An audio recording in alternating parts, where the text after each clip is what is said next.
Merci de prendre le rendez-vous de l'information sur Guérit TV Monde. Mesdames et messieurs, bonjour et bienvenue au journal.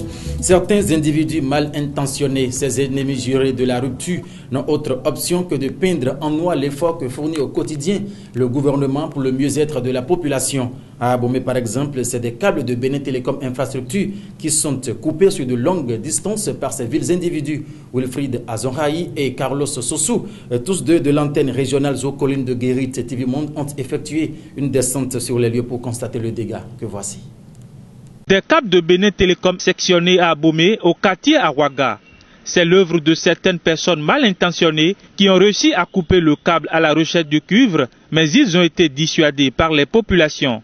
C'est dans la nuit du mardi à mercredi. Ce matin, la population a informé déjà le chef quartier qui s'est rapproché de la police. Et nous, on a été informés ce matin. On est venu aussi sur le terrain pour constater déjà qu'un câble de Bénin Télécom Infrastructure avec lequel les clients qui étaient en service actuellement sont coupés par des gens mal intentionnés qui ont tiré du câble de nos infrastructures pour les emporter, mais avec l'aide de la population, ils ont laissé. Et c'est ça on est venu constater. On s'est rapproché de la police. On les a amenés pour faire le constat d'usage. Compte tenu de la gravité de la situation, une équipe de la police républicaine, conduite par le commissaire central d'Abomey, est venue faire le constat. Il n'a pas voulu se prononcer à nos micros, mais on retient quand même que les enquêtes sont en cours pour arrêter les auteurs. C'est des câbles souterrains. Et nous avons des chambres dans lesquelles l'infrastructure existe. Donc ils ouvrent les chambres et ils font sortir les câbles. Sinon c'est des chambres qui sont installées tout au long des voies pour nous faire passer nos câbles. C'est un câble qui de 200 personnes, ça nous fait déjà 200 abonnés en l'air comme ça. Selon certains témoins rencontrés sur les lieux, les voleurs auraient utilisé un camion pour pouvoir transporter le câble. Pour le moment, ils ont réussi à s'échapper, mais les éléments de la police républicaine sont déjà à leur trousse. En page éducation de cette édition, mesdames et messieurs, la période des calculs de moyenne est un moment où l'on enregistre assez de fraude dans les établissements scolaires. Certains élèves profitent généralement de cette occasion pour falsifier des notes afin de passer en classe supérieure. Adélaïde Dama Essi de l'antenne régionale Borgo-Alébori de Guérit TV Monde nous en parle à travers cet élément. L'année scolaire 2017-2018 tire à sa fin et c'est le moment pour les apprenants des lycées et collèges de savoir si oui ou non ils accèdent à une classe supérieure l'an prochain. Dans les salles de cours ici à Parakou, l'heure est au calcul des moyennes. C'est cette période que saisissent généralement certains élèves et professeurs pour modifier frauduleusement les notes. Souvent, tout se passe au niveau des interros. Ou bien c'est à la dernière minute qu'on fait une intervention de rattrapage. Parce que peut-être on aurait déjà dit à l'autre, prends ici pour avoir 18 ou 20. Ou bien, là où on a 10, le 0 on peut le transformer facilement en 8. Mais grâce à la vigilance des responsables d'établissement, certains de ces élèves ou professeurs malveillants sont démasqués et punis. À part d'un délai donné, nous arrêtons les notes. Si l'enseignant n'avait pas reporté ses notes, avant qu'il les reporte, nous devons alors prendre ces notes-là et les examiner de fond en comble. Nous sommes aussi en contact avec les élèves qui de temps en temps nous font des informations que nous vérifions bien sûr. La sanction chez nous ici, c'est la demande d'explication.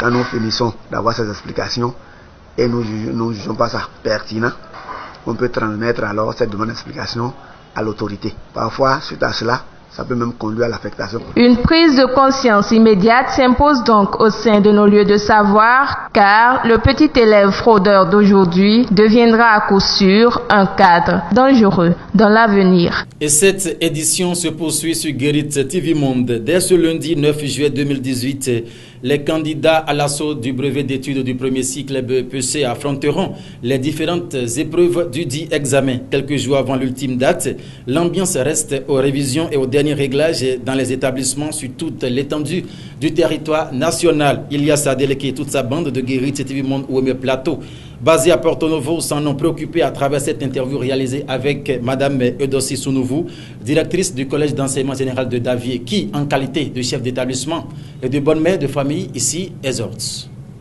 Vous savez, le ministère a mis un dispositif d'achèvement des programmes en place et avec un suivi bien rigoureux.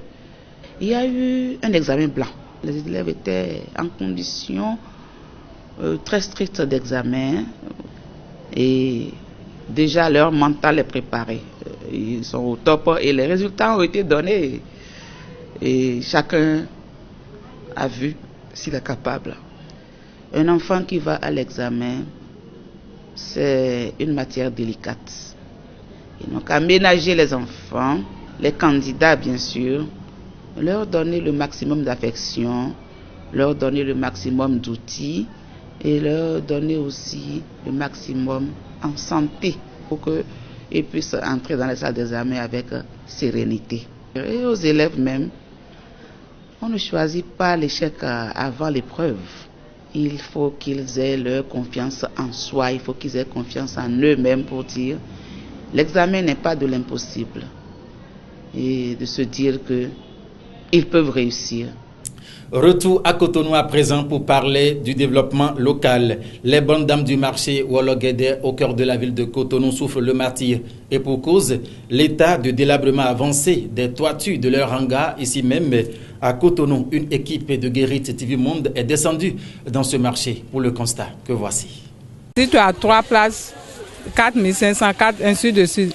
Une petite place, c'est à 1500. À quoi servent réellement les taxes perçues chez les bonnes dames du marché Wologuédé? Ces femmes offensées et déçues crient leur amertume. Quand ils tombent, nos bagages, tout, c'est de l'eau. Ça remplit d'eau. Les toits sont gâtés maintenant, plus de 8 ans. C'est nous-mêmes qui avons refait les tôles que vous voyez en bas de nous là. C'est nous-mêmes qui avons refait ça. Des promesses non tenues et une toiture quasiment inexistante depuis la création de ce marché il y a de cela 8 ans. Chaque fois il vient, quand on parle, il dit ils vont venir faire. Quand campagne vient, il nous montre les plans. On va arranger le marché, voilà le plan. Votre marché serait le premier marché arrangé. Campagne est finie, on n'a pas vu quelqu'un. Quand tu ne payes pas, il vient 2 mois, c'est pour ramasser tes bagages. Fatiguées d'attendre que les autorités municipales leur viennent en aide, elles se sont cotisées entre elles pour se protéger des intempéries de la nature. Néanmoins, elles se font une fois encore entendre.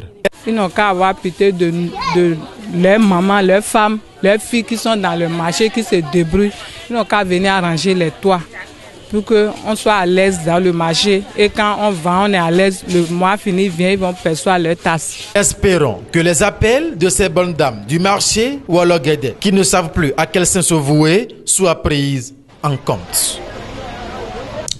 Ita Missa Est, la messe est donc dite et toute l'équipe de préparation et de réalisation de cette édition de Parakou passant par Boycon Porto Novo jusqu'à Cotonou vous remercie pour votre sympathique attention à nos programmes. D'ici là, portez-vous bien. Au revoir.